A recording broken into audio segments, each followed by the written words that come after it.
What's up, guys? It's Rowan and Terry here from Artismart TV, bringing another episode of the HSC Economics Review.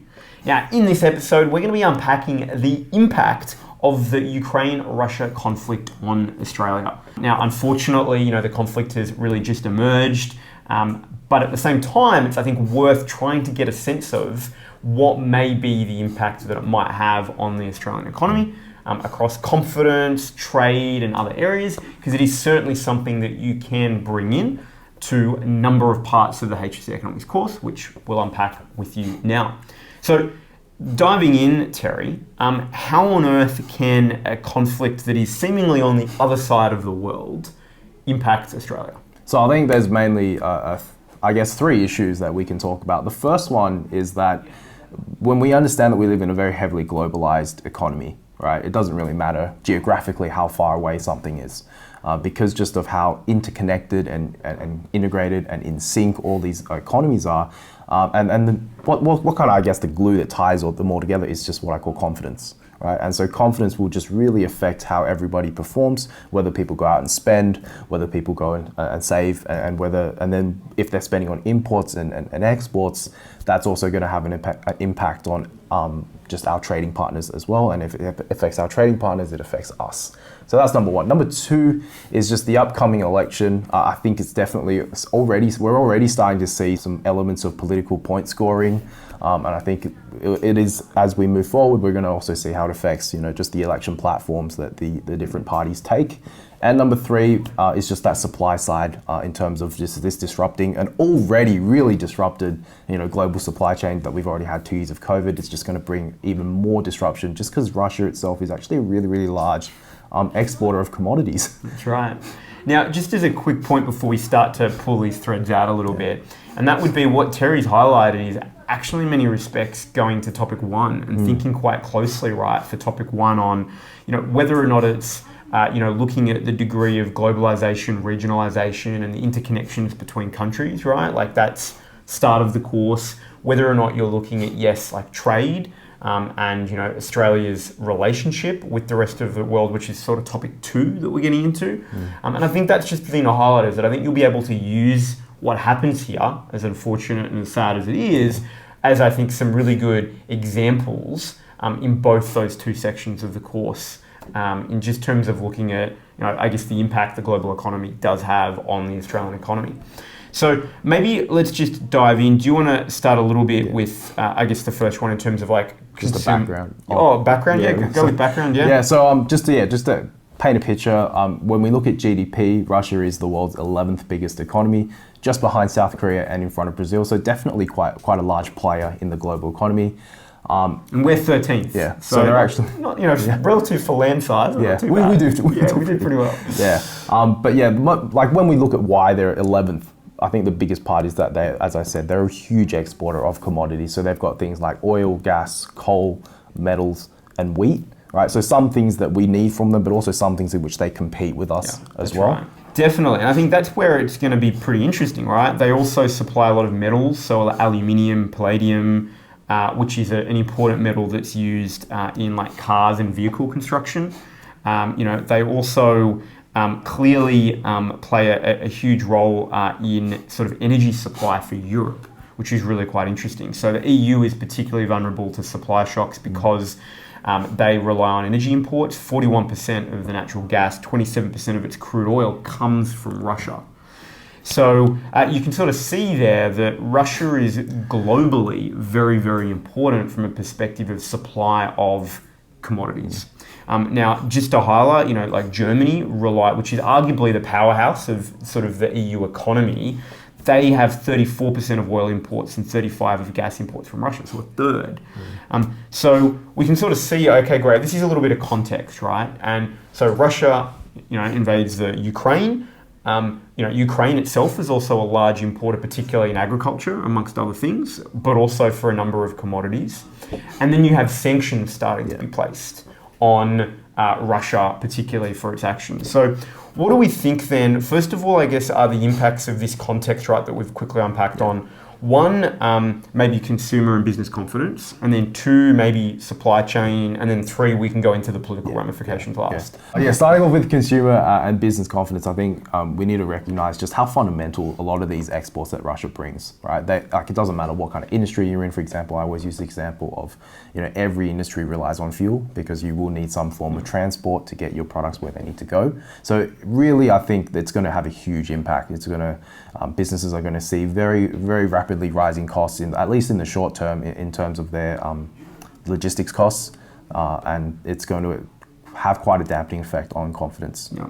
And we're going to see, we've already seen, fuel costs rise incredibly over the last 2 years. And, we saw, prior video, we talked about the fact that our inflation rate's at 3.5%.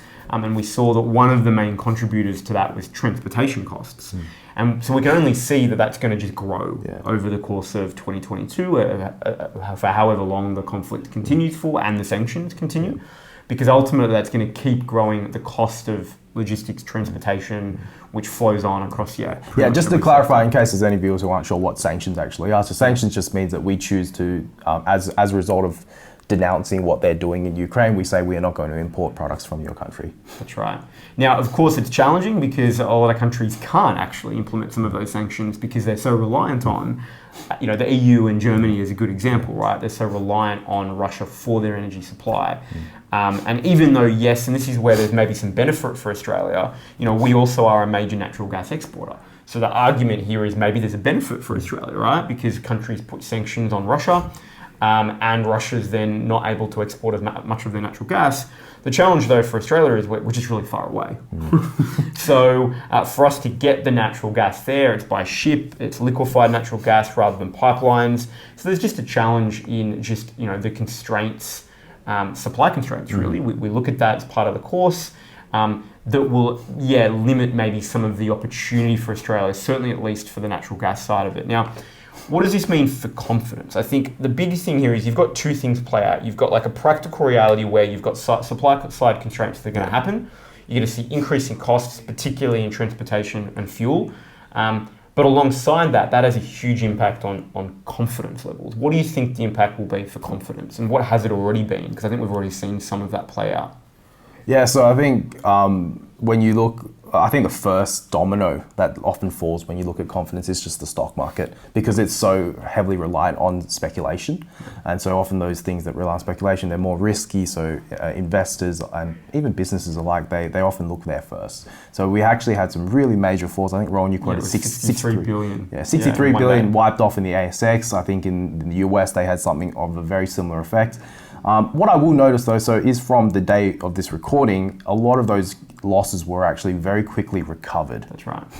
And so that can often happen, right? Yeah. Like an immediate, oh no, what's going to happen? And then depending on how it plays out, confidence comes back. But I think what it will do is it will cause people to be a little less certain about the future.